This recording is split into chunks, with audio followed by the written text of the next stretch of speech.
Hello, everybody, and welcome to Starbase, Texas, or what we like to call here at SpaceX, the gateway to Mars. I'm Dan Hewitt with SpaceX Communications, coming to you once again from inside of Star Factory. This time, pretty cool. Just off to my right, though, our new Mission Control Center. Engineers are on console, monitoring all the systems, as we are counting down right now to liftoff of the 10th Starship flight test. As you look at the rocket, you can tell prop load is underway. Our T0 right now is set for 6:59 p.m. Central Time. We've been dodging around some weather. That is currently the biggest threat to a launch today, as we're at about 70% probability of violation to liftoff. So we're looking at those clouds closely, but not tracking any technical issues on the vehicle. Today's objectives, particularly with the ship, going to look pretty similar to the last flights, the last several launches. We're planning to deploy Starlink simulator satellites and fly a whole range of experiments during Starship's re-entry, really trying to test the limits of its heat shield, the flaps, learn as much as possible as we build towards a fully reusable heat shield. We're looking to do a controlled descent, targeted soft splashdown in the Indian Ocean, so hopefully seeing Starship on the other side of the planet today. Regardless of the outcome, the goal is to collect as much data as humanly possible. That'll get us we're just getting closer and closer to a fully operational Starship.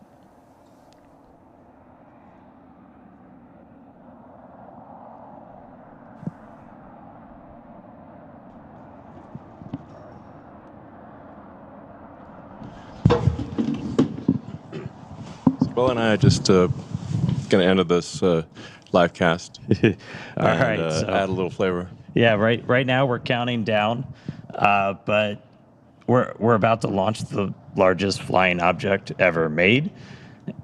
But this isn't on the radar for everybody, and we know that. So we want to kind of take a beat, pull back, do a little bit of Starship 101.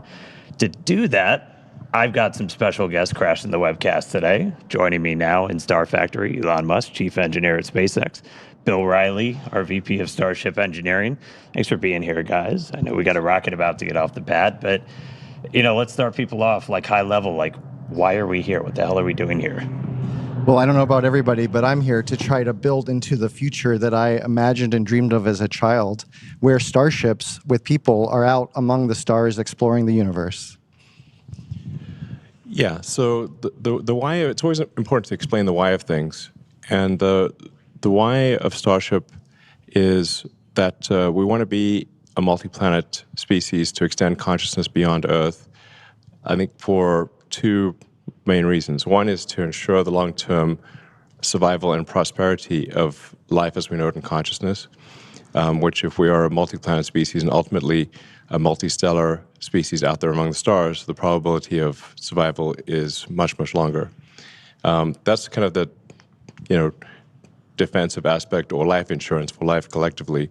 But then there also need to be things that are inspiring and exciting and that give you reason to live. Life cannot just be about solving one tragic problem after another. There must be also reasons to get up in the morning and be excited about the future. And a future where we are a space-faring civilization is infinitely more exciting than one where we are not. And we're doing it all pretty unique location. I mean, the pad's behind us. We got rocket on the tower. We got another tower with it. We're sitting inside Star Factory. And I mean, it wasn't like this for very long. This is all pretty brand new. Yeah, I think we moved Starship here in about the early part of 2019. So we've been coming that entire time and seeing the site evolve from a double-wide trailer and a tent where we built Starhopper to the first suborbital test flights. And now we have behind us two towers for the first time as we build towards the first operational flight from the second tower at the end of this year. And this beautiful building, million square feet, where we're able to work towards a production line of Starships. Yeah, the SpaceX team has done an incredible job of building out really the most advanced rocket manufacturing facility that has ever existed. This is far beyond any rocket fabrication facility that has ever been built. This is essentially alien-level technology, and it was all built here basically down by the Rio Grande River and close to the beach. It's an incredibly improbable location, and this used to be a sandbar. I think we're about, 3 feet or about a meter above sea level. it really was nothing. If you see the time lapse from Sandbar to two launch towers and a gigantic rocket factory with high bays, and we're going to be building something called the Gigabay, which is like one of the largest enclosed volumes on Earth. So it's sort of like a gigantic Borg cube that we're going to be building here for building and storing these gigantic rockets. It's really spectacular, and anyone can come and visit. So because we're on a public highway and we're literally by a public beach, you can actually come and see the rocket. You quite close up. I mean, you can drive past it, and you can also look at the factory. And anyone can do this from anywhere in the world. So if you can come and visit and check it out. So I think it's pretty cool that it's Just not right now. just not right now. Just not right Obviously now. not when we're launching because there's some safety issues. But the rocket's often just sitting on the pad without any propellant in it, and then you can just come here and visit. It's very easy. Yeah, I think it's a really special place. Yesterday, the ship went down the road behind us, and I saw families outside going for on Sunday, going for their Sunday stroll, and they were greeted by Starship going down. And I think that from the very beginning, the thing about Starship, different than Falcon and other rockets that I'm aware of, is we designed it to be mass-produced and mass-produced at scale. And it's not about building one Starship and getting to orbit once. It's about doing it in a sustained and rapid way.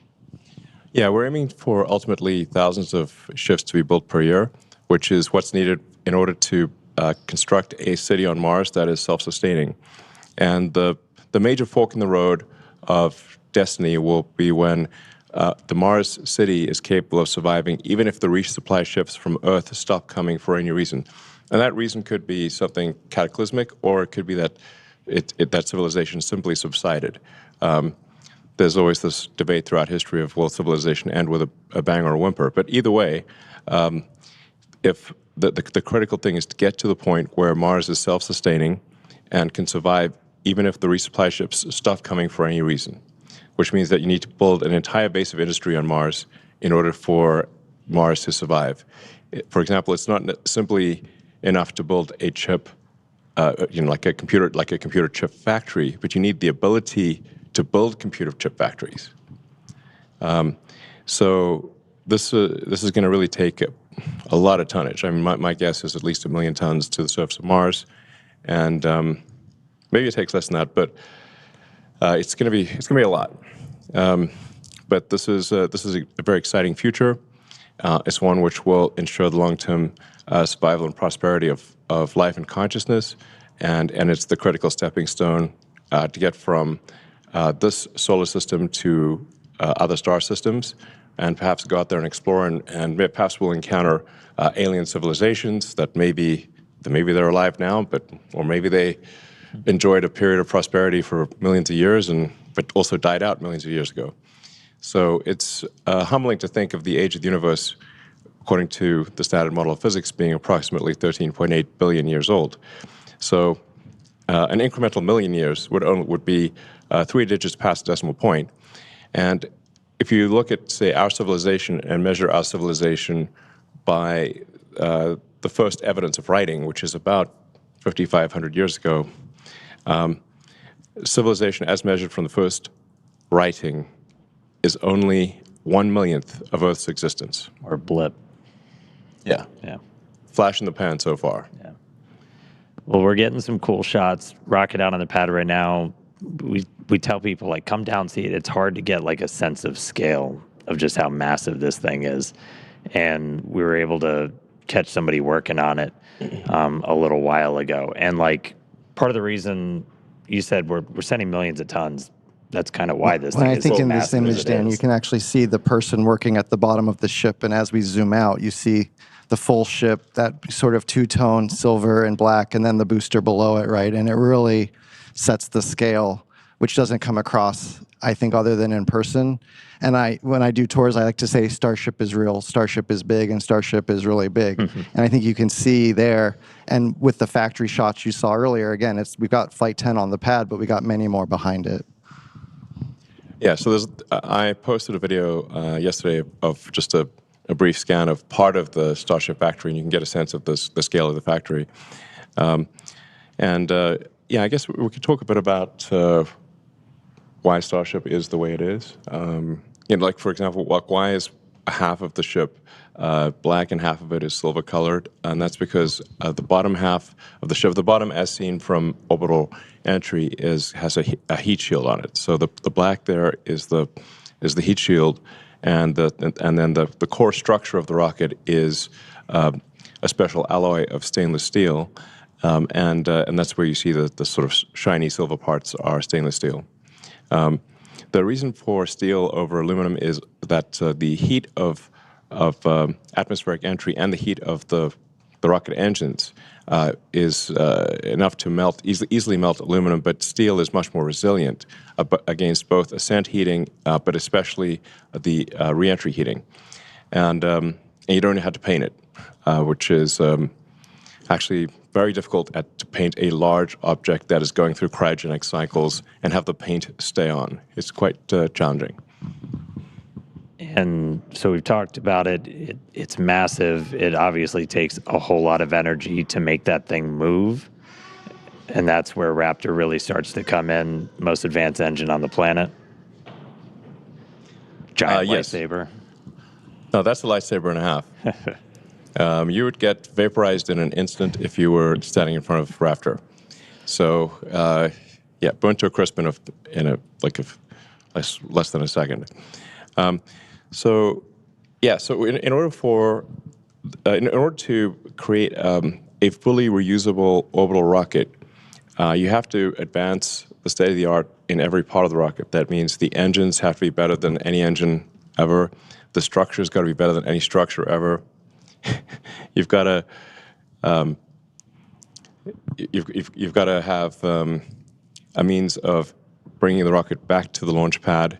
You've got to have a fully reusable orbital heat shield, and that no one has ever made a fully reusable orbital heat shield. The space shuttle, for example, required 9 months of refurbishment between flights. So the space shuttle heat shield would come back essentially partially broken and would require many months of refurbishment in order to fly again. What we're trying to achieve here with Starship is to have a heat shield that can be flown immediately. So the ship, both the ship and the booster, would be caught by the tower arms, and the booster would be placed immediately back on the launch stand, and the ship's got to orbit Earth at least once, but then could be back potentially in one orbit, but in most cases several orbits. So the ship would come back several hours later, but then be caught by the arms and placed on top of the booster. You could also have multiple ships ready so that a single booster could service 5 or more ships, so that you could be flying the booster in theory, every hour. This is kind of a profoundly fast speed, obviously, for the largest flying object by far ever made. But it's the reason why we catch the booster with the tower arms, and the ship also will be caught with the tower arms, because that's the fastest way to get the booster and the ship back to flight. If we had instead put landing legs, which we have done before for the ship tests, we actually had landing legs that flipped out, and the ship we've successfully demonstrated landing with legs. But if you do that, if we were to do that with the booster and the ship, here we'd have to land somewhere else with the legs, then lift the rocket, stow the legs, transport the rocket back to the pad, which is very unwieldy when you've got a gigantic thing. Then it would be picked up by these tower arms and placed in the launch mount. That would delay the reusability dramatically and would add a lot of mass with the landing legs. So that's why we catch the rocket with the tower arms, because it's the same tower arms that put the rocket in the launch mount are used to catch the rocket. And that means that we can put the booster back in the launch mount in less than an hour after liftoff. In fact, the booster is going to come back very fast. 5 or 6 minutes later, this booster is coming back one way or another, or not coming back. So so then you really have propellant full time, which can be brought down to about 30, 40 minutes. And that means it is theoretically possible to fly the booster again in less than an hour.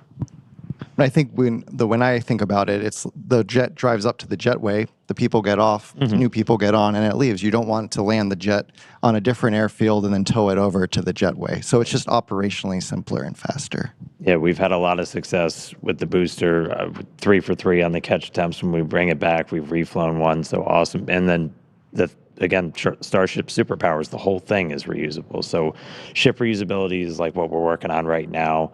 We've been able to get some really spectacular reentries on a couple of flights, hoping to get this one for reentry on the V2 ship. But yeah, that fully reusable heat shield, that thing that has just never been done before, that's one of the things we're really looking for that data on. Yeah, I mean, there are thousands of engineering challenges that remain for both the ship and the booster, but the single, maybe the single biggest one is the reusable orbital heat shield. We are confident in making a fully reusable orbital heat shield, but it will require many flights, many iterations to figure out where the weak points are in the heat shield, where we need to change the design, either strengthening the tile or changing how big the gap is between tiles, changing what's underneath the tile. There's 100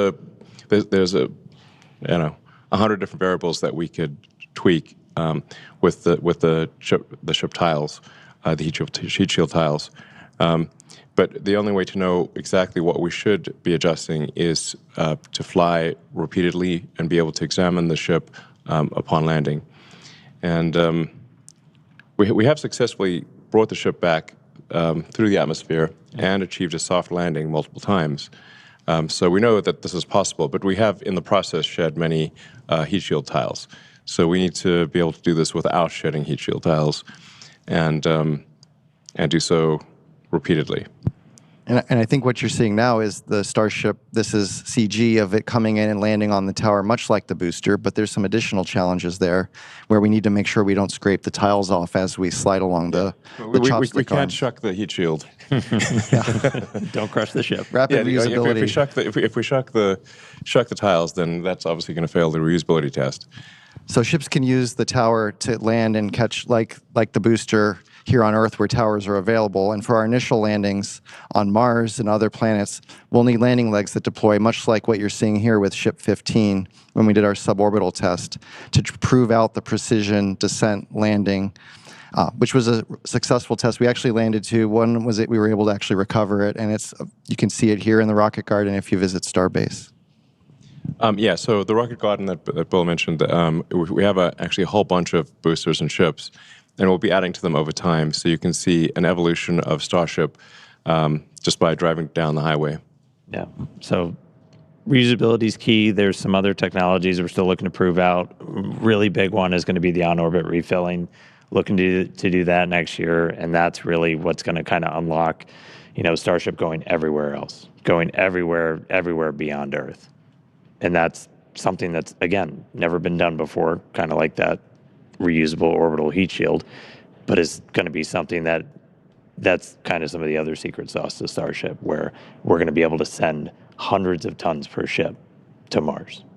Yeah, I like to think of it as if we get to orbit with a full cargo bay, but we're empty on fuel and oxygen. So basically, we're running on fumes. Then we send other ships to dock, transfer propellant, and now we made our two-stage rocket look like a many, many multi-stage rocket. And we get all of that performance, and we can take that full cargo bay now wherever we want to go.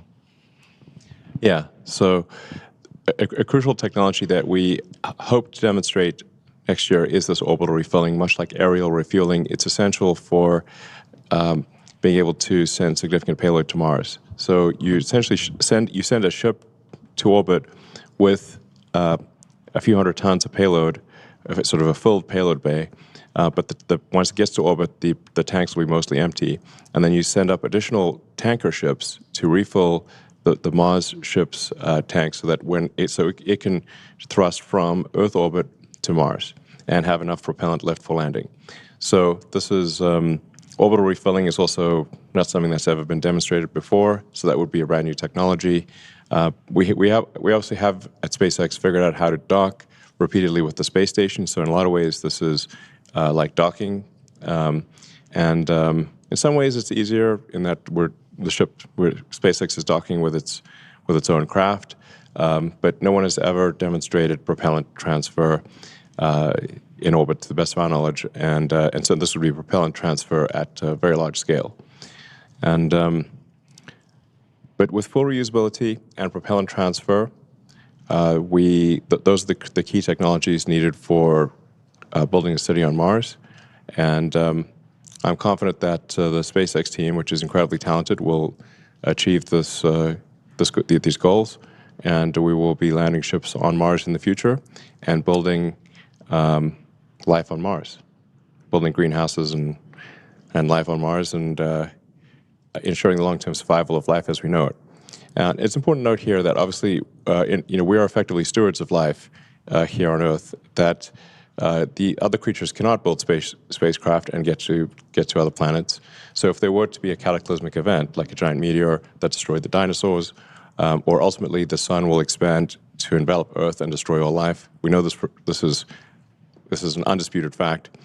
Then if we don't take life to another planet, life will be destroyed. So it's incumbent upon us to ensure that we do bring life to other planets and ensure the long-term survival of life as we know it on planet Earth. And I mean, aside from that, there's so much that Starship unlocks by being able to do these things. Like, we'll be able to go to Mars, but there are other just transformational things by being able to take that many people, that much stuff to space for that much less money. Yeah, I mean, I think like understanding our planet better, being able to move people around the planet, make it feel smaller and more accessible. You could go anywhere on the Earth, in less than 40 minutes, basically, in terms of flight time. So I really do see Starship as being this thing that can connect us, just like Starlink connects our information. This can connect us more physically. Yeah. So there's really nothing faster than a rocket. Really, an orbital rocket is the fastest thing that we know of of the fastest means of transport. So, like, you could go from LA to Sydney in less than half an hour. You could go LA to Tokyo in less than half an hour. You could go from New York to Singapore in half an hour. Everything's roughly half an hour, basically. Some things might be 10 minutes. Yeah, that's true.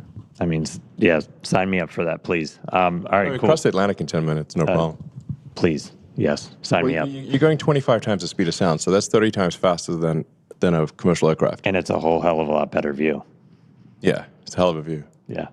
All right, cool. Anything else, guys? Anything else Well, you're I mean, really excited about we could coming say out? a lot more. Yeah. Maybe we should go check in on the rocket Yeah. and get All on right, console. we're going to go back on console to hopefully the weather supports a launch tonight. Yeah, thanks for tuning in, and yeah, thanks for your support. Thanks for crashing, bye. guys. All right.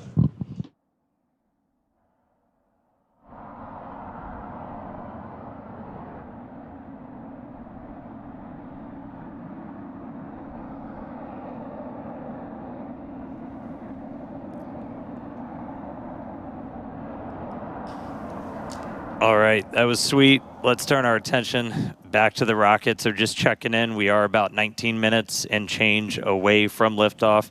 As I said right at the top, weather is going to be our primary concern. We were tracking some anvil clouds. We're hopefully clearing that on the range soon. We are not currently tracking any hardware blockers to launch, but we'll continue to follow along. If anyone was following along yesterday, we actually didn't even get into our webcast as we had a leak on one of the hoses feeding the liquid oxygen into the ship through its quick disconnect. We were able to replace that this morning. Team did an incredible job, got us into an attempt today. All right, joining me now for the rest of the day is Amanda Lee. Hi, Amanda. Thanks, Dan. I'm super excited to be here. Let's just get right into it. Yeah, a whole bunch has happened to get us to today's flight, our 10th flight test. Let's look back at Starship's 9th flight test in May. That did end with a rapid unscheduled disassembly on the ship and the booster. Flight 9 marked the first reflight of a Super Heavy booster. We saw a successful stage separation and the first ever deterministic flip, which gives us extra performance.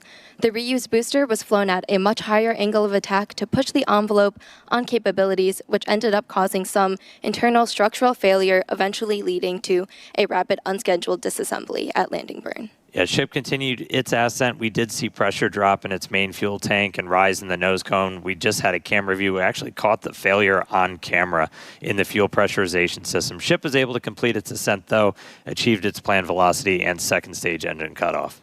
After that, though, we did run into some issues with attitude control, which led us to skipping the payload deploy and Raptor relay demos. Starship eventually re-entered the atmosphere in an off-nominal attitude, and communication was lost approximately 46 minutes into the flight test during entry, but of course not before one heck of a light show. Yeah. That booster rud was caused by higher than predicted forces on its structure, specifically that internal fuel transfer tube, as we were doing a higher angle of attack experiment. To fix that for remaining flights with this version of the booster, including the one behind us, we're just going to lower that angle of attack. We're relaxing those forces, and that minimizes the likelihood of structural failure.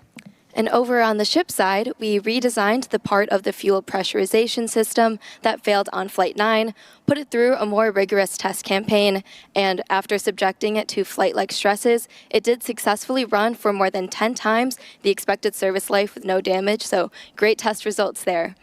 Our goal is always to make it through all of the objectives we set, but any result that teaches us more about Starship performing in the real-world environment helps us to make those targeted iterations and improve quickly. Yeah, that's how SpaceX developed our first rocket, Falcon 1. That's the same philosophy we used to develop Falcon 9, which has passed 100 flights just this year and 500 flights overall. Yeah, incredible milestone for Falcon, and again, the way they got there was to launch, learn, and repeat. All right, so that wasn't the only thing that happened while getting ready for Flight 10. If you followed along, Ship 36, which was originally supposed to fly on Flight 10, experienced a major anomaly during a static fire test at our Massey's test site. It was in the process of loading all of its cryogenic propellant to do a 6-engine static fire when we had a sudden energetic event that resulted in the complete loss of the Starship, and we damaged the immediate area surrounding the stand out there at Massey's. The most likely root cause was identified as undetectable or under-screen damage to a composite overwrapped pressure vessel, or COPV, in Starship's payload bay section. To address this probable cause, we're operating the COPVs on Starship at a lower pressure and also implemented additional proofs and inspection methods. Meanwhile, though, keep our launch schedule up, got to keep testing. The team was able to pivot and use the launch pad, the one we're on today, to do ship static fire tests. It was the first time we've ever done that. Doing that retrofit was the fastest path to get back to launch. Team was able to engineer a solution where we used a transport ring to mount the ship, routed a whole bunch of extra hoses and everything to load propellants. They knocked that out in just a matter of weeks, where we had 2 static fires on the orbital mount. Yeah, very impressive turnaround there, getting to these static fires. These static fires gave us the data we needed to progress to launch and are a prime example of our engineer and technician teams working to build creative solutions to keep us charging forward to eventually bring Starship online. And even while doing all of this, we're in the process of rebuilding the test stand out at Massey's to get ready for the next generation of Starship version 3. So right now, though, we are still on track. We're looking about 14 minutes away. Again, our T0 is at 6:59 p.m. Central. While we still have a couple of moments, though, let's toss it over to Chris, who's getting ready to watch the launch out in California. How's it going, Chris? Hey, Dan and Amanda, it's going great, and welcome everyone to the Tesla Diner here in Hollywood, California. For the first ever public showing of a SpaceX webcast, it's been great to see the webcast up here on the big screens at the diner. You know, throughout the afternoon, we've had members of the public coming up, mixing and mingling, enjoying some of the food, getting to watch some old science fiction, but also getting to watch and keep up to date with what's happening here for Starship's 10th test flight. I think I can speak for everyone here when I say we're really looking forward forward to the epic views that we're going to get from in space and during atmospheric reentry, all thanks to Starlink. And speaking of Starlink, that's actually how we're coming to you live from the diner, relying on one of those many reliable connections that Starlink is able to put down across the Earth and in low Earth orbit. So for a little bit more information on the immediate future of the Starlink constellation, let's head on over to Hawthorne, where my colleague Tyler Lionquist is standing by. Tyler, how's it going there? And are you ready to see a rocket launch today? We are definitely ready for a Starship launch here in Hawthorne. Hi everyone, my name is Tyler Lionquist and I'm a Starlink business analyst here at SpaceX. Starlink is SpaceX's low Earth orbit high-speed internet that's bringing connectivity to places where you least expect it, including in space. For today's mission, Starship is outfitted with 4 Starlink terminals, allowing us to get live views of ship while in orbit and all the way down to splashdown in the Indian Ocean. Starlink satellites are built in Redmond, Washington, and that's also where we monitor the health of our entire constellation. So let's take a quick look for more on Redmond. What a lot of people might not realize when they think about the scale that we're operating is that actually 2/3 of the operational satellites in orbit are Starlink satellites. And then all of those Starlink satellites came from right here in Redmond.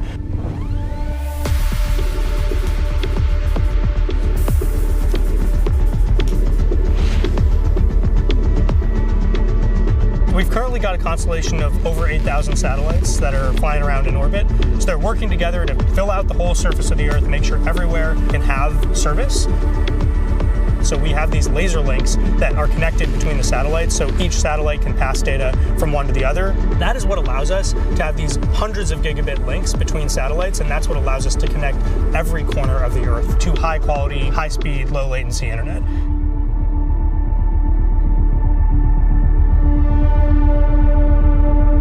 When you think about that Starlink that you have at home, the technology that's in there and that's in your antenna is very similar to the antenna that's on the satellite.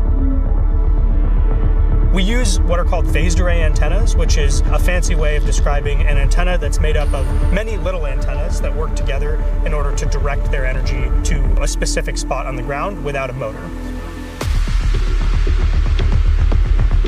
Generally, satellite manufacturing is a very slow process. It takes people weeks or months to build a satellite.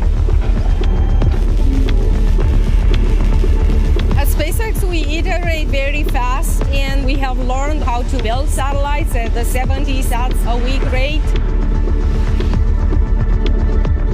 As we have focused a lot on production rate, we have not forgotten about our satellite reliability, which is critical to our mission.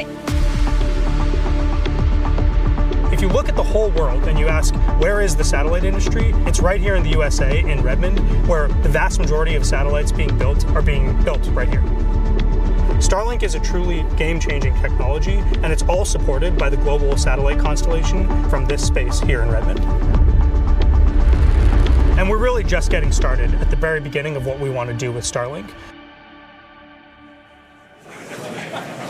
Now, as we mentioned earlier in the show, one of today's objectives is for SHIP to deploy Starlink simulator satellites that represent the advanced V3 satellites Starship will be launching in the future.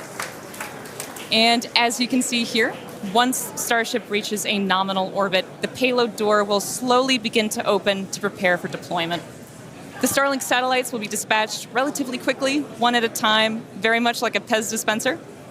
They'll be situated in one long stack, taking up as little space as possible, allowing for an efficient deployment sequence. And once a set of Starlinks is deployed, the next set advances and deploys until they are all drifting away from Starship to prepare for their on-orbit life. Each Starlink V3 launch on Starship is planned to add 60 terabits per second of capacity to the Starlink network. That's more than 20 times the capacity added with every V2 mini launch on Falcon 9. So we're talking about a massive increase in performance all around, which will ultimately enable Starlink to serve as the communications backbone of the missions to the Moon and to Mars. But for now, we're going to turn it back over to the team at Starbase. Hey, Dan and Amanda. Hey, thanks, Taylor. So, quick update for everybody. So weather is still the main thing that we're watching. We are currently red on the range, hoping to clear that anvil rule any moment now. That's really the only thing blocking us at the moment. Vehicle's good, pads ready to go. All of our checkouts have been really smooth today after that repair work that we did this morning after we had to abort out yesterday. So we're looking at the weather. That's the thing we're really paying attention to right now. Meanwhile, prop load is still ongoing. We started loading prop at about T-minus 53 minutes, beginning with ship fuel, ship blocks, booster fuel, and finally booster locks began loading at about T-minus 35. We'll continue loading prop until just about 3 minutes before liftoff, and ship will conclude first, and then 30 seconds later, booster will finish up. Yeah, so bottom line, we're looking great in the vehicle. We're looking really good on the range. We're just really watching that weather. So we're still waiting to hear that that's clear. That's the only thing that could potentially stop us today.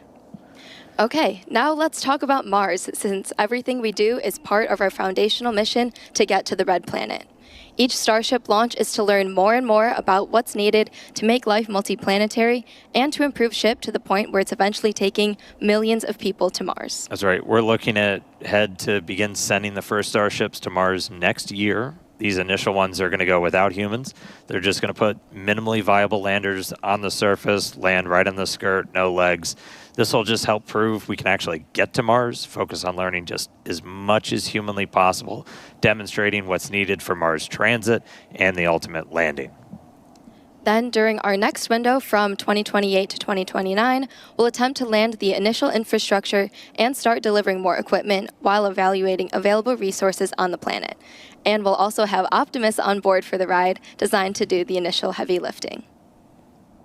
Beyond that, by 2030, 2031, as these windows open up roughly every 26 months, we'll continue to increase the amount of payload we're sending on each ship as we're building out more infrastructure, mining resources, generating propellant for ships to come back from Mars. By 2033, we want to double the amount of payload per ship as we just get closer and closer to building a self-sustaining presence on the red planet. Yeah, very exciting missions ahead, and these first missions to Mars are going to be crucial to setting up what we'll need for humans to eventually inhabit the planet, and we won't be doing this alone. Sure. The Italian Space Agency and SpaceX recently signed a first-of-its-kind agreement to carry Italian experiments on the first Starship missions to deliver customer payloads to Mars. These payloads will include a plant growth experiment, a weather monitoring station, and a radiation sensor to gather scientific data during Starship's approximately 6-month interplanetary coast phase from Earth to Mars and also on the Martian surface. It's a really exciting vision. To make it happen, we're going to need to launch a whole lot more. We're going to need a whole lot of people that are going to come and help us build this. So it makes it really fun for me to come to work. I know you build these things. 100%. It's got to be fun for you. Yep, very exciting. All right. Looks like we're about 5 minutes from Starship's 10th flight test. Range is still looking good, still have an eye on the weather at the moment, and prop load is also continuing on both stages of Starship. Yeah, I'm pulling it up real quick. So we're almost closed out on the booster. We're about 90% on fuel, about 90% on LOX, just a bit below. So again, we're going to continue filling for about the next 2 minutes. Once we're completely done with that, we have about 11 million pounds of liquid propellant on board those 2 stages of Starship. So a lot of propellant to move really big rockets really fast away from South Texas. So once we get close, all of our ground systems will prepare themselves. They do what's called pushbacks. They'll clear out all of those feed lines, push back into the prop farm, and just prepare the area around it. We're doing our final guidance and navigation checks right now. The automated flight safety system is about to get armed. We're just really preparing the vehicle to get ready to go. I'm not sure if we passed it already, but we do a final thrust vector control checkout. The TVC will wiggle the engines that we use to actually steer the rocket itself. Everybody's favorite topic, if we need to hold. That hold would come at T-minus 40 seconds. We can hold if we're still waiting for the weather to clear, which is our big item today, or if any other last-minute issues pop up. We'll only hold there if we have an issue. Still waiting to hear confirmation that the weather has cleared. That's the only thing it looks like would hold us today. There's the business end of a Super Heavy. Now, once we pass that T-minus 40-second mark that Dan was talking about, a number of events are going to occur in rapid succession. The ground spin and ignition systems come up to flight pressure, and ship will switch over to internal power. After that, the quick disconnect arm lockout is removed in preparation for retraction, which occurs shortly after T0. And once we pass that T-minus 40-second mark, we do still have the ability to then recycle the count under certain conditions back to T-minus 40 seconds and hold there to assess what happened, and if we can proceed again back to liftoff. Yeah, we hope that doesn't happen, but it has previously. I promise not to psych anybody this time. We do have some kind of points of no return. Once the water starts flowing out of that flame deflector under the launch mount, that happens just a little after T-minus 10 seconds. If that triggers and then we hit a hold, that would be a scrub for the day. We have to refill the water tanks, can't turn it off, got to refill prop, all that stuff. So that's kind of the major watch item. You'll see a big splash under the launch mount, and if we see that go and then you hear a hold, that would mean that we're done for the day. But not.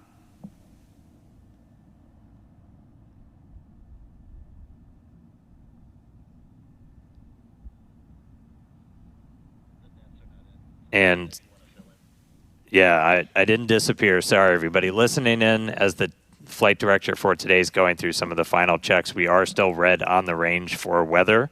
We are closing out prop load right now, though. Yeah, as we wait and hear what's going on, we can just quickly review some of the test objectives for today. On the booster side, we're of course hoping for all 33 of those Raptor engines to power our ascent ahead of hot staging. And once that stage separation occurs, booster will perform that directional flip before the boost back burn. One of the interesting experiments we're doing today is upon our landing burn, which typically ends with those 3 center engines lit. We're going to be intentionally shutting one of those off and instead lighting one from the middle 10 ring. And this is just to kind of give us an idea of what it would look like if we ever had an engine out scenario. Yeah, using our time to really push the envelope. And so at this point, we are fully closed out on our prop load. Coming up on a minute and 20, we are still red on the range for weather. So at this rate, looking likely we will hold at T-minus 40 to see if we can clear that anvil cloud roll. That's the one blocker we currently have to a launch today.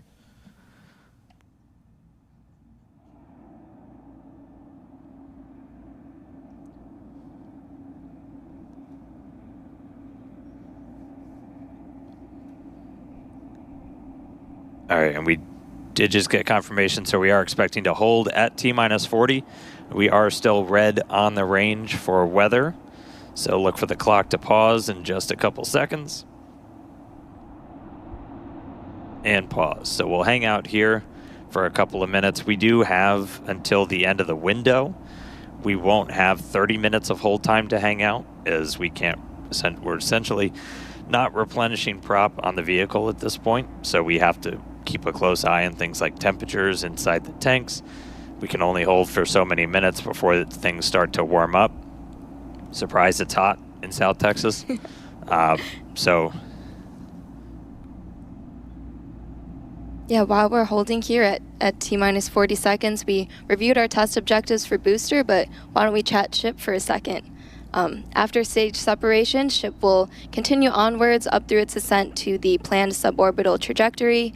Once it reaches there, we'll undergo SECO, or where the second stage shuts off its engines.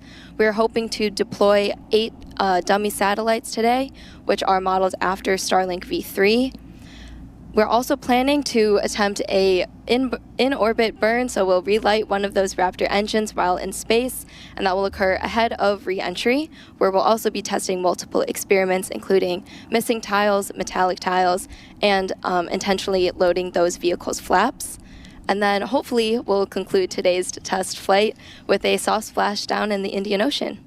yeah, definitely want to see a ship on the other side of the planet today. We did just get a quick update. So the range is fully green. Weather is still red. So we are still tracking a detached anvil rule, which essentially there's an anvil cloud that's too close to our launch site, and it needs to move further away. until it moves further away, we can't lift off. So we are expecting an update in a couple of seconds potentially. Again, we can hang out here for several minutes. We're not actively replenishing prop. And getting an update now.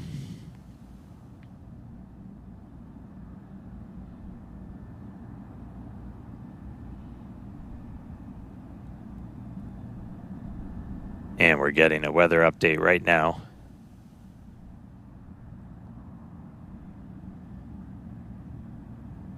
And team's looking at it. Again, we're just tracking this anvil rule still. It's our only blocker today. Range is green, vehicle is green. Weather is currently red.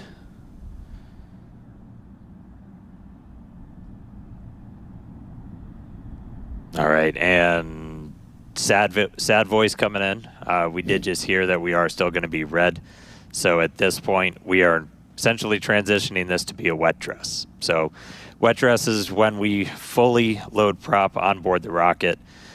So we are going to see the clock probably start up again.